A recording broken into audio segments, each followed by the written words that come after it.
네, 주안의 만나 6월 16일 화요일 묵상을 함께 나오도록 하겠습니다. 오늘 말씀은 고린도전서 10장 14절에서 11장 1절 말씀으로요. 남의 유익을 구하라 라고 하는 제목으로 하나님 말씀을 함께 나오도록 하겠습니다. 8장에서부터 시작한 그 우상에게 바쳐진 음식에 대한 문제가 오늘로 마무리가 됩니다. 우상에게 제사로 바쳐진 그 음식은 그 자체로는 아무런 의미를 가지고 있지 않습니다. 자, 그러나 바울은 기본적으로 제사라고 하는 것이 어떤 의미와 성격을 가지고 있는지에 대해 설명하면서 당시 일반적인 고린도 사람들이 가지고 있는 제사 음식에 대한 시각을 설명합니다. 제사의 행위에 있어서 거기에 바쳐진 음식을 먹는 것은 제사 때의 숭배의 대상인 그 귀신과 교제하는 것입니다. 바울은 유대인들의 제사와 또한 성찬을 예시로 들면서 이 부분에 대해 설명을 하고 있는데요. 육신을 따라 난 이스라엘이 제물을 먹는 것은 제단에 참여하는 것입니다. 그리고 또한 우리가 이렇게 성찬을 하면서 떡과 포도주를 먹고 마시는 것은 예수 그리스도의 몸에 참여하면서 주님과 교제하는 것이죠. 자, 이것은 음식을 먹는다라고 하는 육체적인 행위가 있지만 또한 이것이 영적인 교제의 성격을 가지고 있는 것입니다. 그러므로 신앙이 연약하여서 일부러 우상의 제물을 먹는 경우에는 그것이 우상과 그리스도를 동시에 섬기는 행위가 되는 것임을 경고하고 있습니다. 또한 우상에 대한 아무런 마음이 없이 그냥 우상에게 바쳐진 제물을 먹는 경우 우상 숭배 자체와는 아무런 연관성이 없지만 연약한 자들과 믿지 않는 자들의 시각에서는 이 행위 자체가 우상들과 교제하는 것으로 생각을 하게 되는 것입니다. 그러므로 그런 음식을 먹는 자들은 신앙적으로 약한 자들과 믿지 않는 자들이 시험에 드는 것을 막게 하기 위하여서 먹음의 권리보다 타인을 위함이라고 하는 영적인 사랑의 의무를 먼저 생각해야 합니다. 사람은 기본적으로 자기 자신을 가장 먼저 생각하게 되어 있습니다. 디모데후서 3장에 보면 말세에 있는 사람들의 특징이 자기를 사랑한다라고 말씀을 하고 있죠. 자신을 사랑한다라고 하는 것은 모든 것에 있어서 자기의 유익에 최우선을 둔 삶을 사는 것을 의미합니다.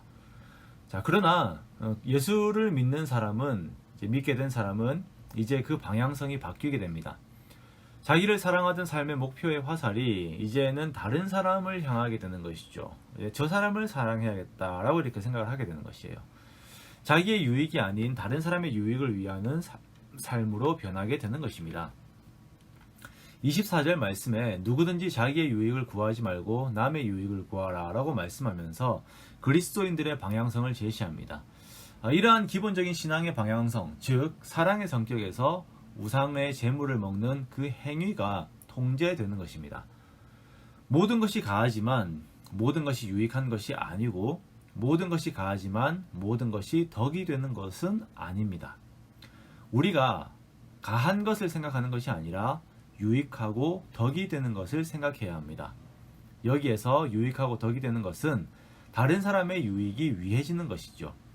그러므로 우리가 만약 어떤 불신자가 우리를 초대하여서 음식을 제공할 경우에 그것이 우상에게 바쳐진 것인지 어떤지를 묻지 말고 먹어야 합니다. 이렇게 했을 때에 초대한 상대방의 호의에 신뢰가 되지 않는 것이며 또한 자기 자신의 양심에도 거리낌이 없게 됩니다. 자, 우리가 주일에 함께 나누었던 권리 포기는 이 사랑이라고 하는 나무 둥치로부터 뻗어나온 가지입니다. 그 사랑은 우리가 하나님으로부터 먼저 받은 것입니다. 그 사랑의 힘으로 우리가 하나님의 영광을 위하고 다른 사람의 유익을 구합니다. 우리가 먹는 것, 마시는 것, 그리고 또 다른 모든 권리 행사에 있어서 나의 유익이 아닌 다른 사람의 유익을 구합시다. 즉, 다른 사람을 사랑하는데 내게 주어진 모든 것을 활용하는 우리가 됩시다. 이것이 없으면 오히려 우리가 가지고 있는 교리적인 지식 혹은 교회에 대한 어떤 지식 그런 것들이 다른 사람에게 상처 주는 무기가 될 수 있습니다. 내가 다른 사람을 어떻게 사랑할까 계속 고민하고 그것을 이루는 자가 되십시오. 주님께서 그 사랑을 계속 부어달라고 주님께 또한 구하십시오. 그리고 그 사랑으로 모든 악한 세력들을 이기는 자가 되십시오. 교회 안에 형제 자매된 자들을 더욱 사랑하고 가정과 사회에 허락한 모든 사람들에게 주님의 사랑을 널리 펼치는 저와 여러분이 되시기를 주님의 이름으로 축원합니다. 또한 그렇게 할 수 있는 충만한 사랑을 공급받는 저와 여러분 되시기를 주님의 이름으로 축원합니다.